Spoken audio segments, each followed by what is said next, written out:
amigos, hoy día la palabra típica es crisis en el trabajo, en el matrimonio, con los niños, en la escuela, pero ¿qué nosotros como seres humanos y como sociedad podemos aprender de la llamada crisis? Nuestro experto en conducta humana, el doctor Francisco Millán, nos presenta precisamente otro ángulo sobre la crisis que dicen por ahí nos agobia. ¿Cómo estás? Saludos, Ariel, buenas noches. Bueno, le comentaba fuera del aire que yo no he escuchado ninguna empresa que no diga cada vez que va a cuadrar el año o cuando tiene que hablar de aumentos, la cosa está mala.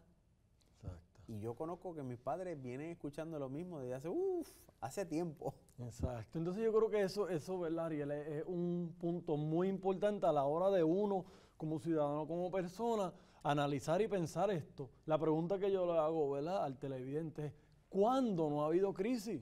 Díganme una época en la historia que no ha habido crisis. Y realmente es difícil de encontrar, no la hay, porque la historia de la humanidad es una historia de crisis y de guerra. Entonces, ¿esto qué implica? ¿Que no hay crisis ahora? No, que estamos en una crisis pues en la que nos tocó vivir a nosotros. Pero un poco si uno, me da la impresión que si uno puede ver esto así de perspectiva, ¿verdad? Macro, a nivel histórico, pues la crisis es parte de estar vivo y es parte de la humanidad. Entonces, yo quiero traer esto porque he escuchado mucho en los noticieros y en la prensa y en la radio un tono un poco negativo, un poco, a veces lo escucho medio prensa amarillista, de la crisis, y entonces eso acarrea, ¿verdad?, las personas que no puedan hacer un análisis y separar a lo mejor una cosa de la otra, pues crea un estado de pesadez, un poco ansiedad, como que entonces la gente de resignación. De resignación, ay, estamos en la crisis, pero volvemos. ¿Cuándo no hemos estado en la crisis? ¿Verdad?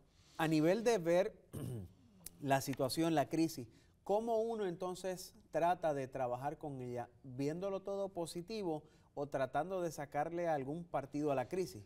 Ok, hay varias maneras. Otra pregunta que yo haría, ¿verdad?, que para uno analizar, pues, ¿qué sería lo peor que puede pasar con la crisis?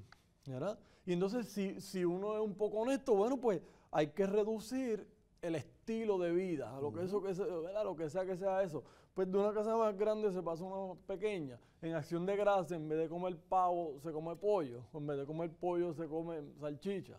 ¿Verdad? En vez de tomar, el que le gusta tomar vino, champán, pues toma medalla o Coors. No sé, entonces... Sí, reducir, ¿no? Se reduce, claro. Pero entonces incluso desde la perspectiva psicológica, lo importante no es que uno se consume, es cómo y con quién tú lo consumes. Porque tú puedes tener todos los artefactos bonitos del Día de Acción de Gracias, vamos, o de Navidad y todos los regalos. Pero si no hay comunidad, si no hay un compartir, pues hay vacío igual, porque entonces no hay esa relación humana. Sin embargo, pueden ser que no hayan esos artefactos de primera clase, pero se da el compartir. Entonces, lo que va a hacer bonita la vida de uno no es los objetos que tengan, si son de buena o de mala calidad, es con quién los comparto y el proceso que se da en ello. Entonces yo creo que esto es bien importante, ¿verdad?, para uno ponerse en esa perspectiva también. A nivel de cuando uno está hablando de la crisis, ¿no?, constantemente, esto se retransmite incluso a nuestros hijos.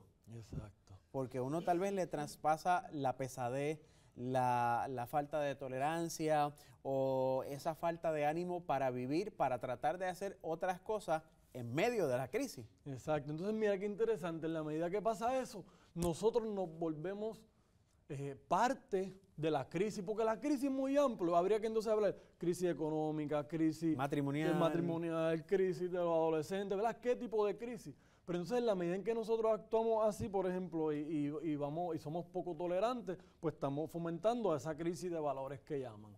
En la medida en que yo soy empleado y me robo algo de la empresa, yo soy político y quiero, ¿verdad?, y hago un chanchú para llevarme, pues yo estoy fomentando la crisis. En la medida en que yo bochinche de la otra persona, pues yo estoy fomentando la crisis. Entonces, la crisis también es de diferentes niveles y hay que verla también cómo nosotros fomentamos a ella para entonces uno retirarse. Y en la medida en que uno se retire de la crisis, pues la crisis en uno cesa. Porque lo otro son cuestiones materiales que si uno lo ve desde otra perspectiva, pues como sea, sobrevivimos y sobrevivimos bien, porque la felicidad es de adentro hacia afuera, no es de afuera hacia adentro. Entonces eso es un poco la actitud, ¿verdad?, que quisiera traer hoy. Y su posición y lo que nos habla me hace recordar una persona en tiempo de escuela superior que siempre decía que eso es mental. Y decía que todo era mental. Y en parte, ¿verdad? Si uno lo toma literal, pues muchas veces uno le da pensamiento a muchas cosas. Si le cambiaras un poco la forma de mirarla, yo creo que estaríamos, como usted dice, más alejados de esa crisis. Gracias por estar con nosotros. Gracias, Ariel. Y alejarnos un poco de esas cosas malas.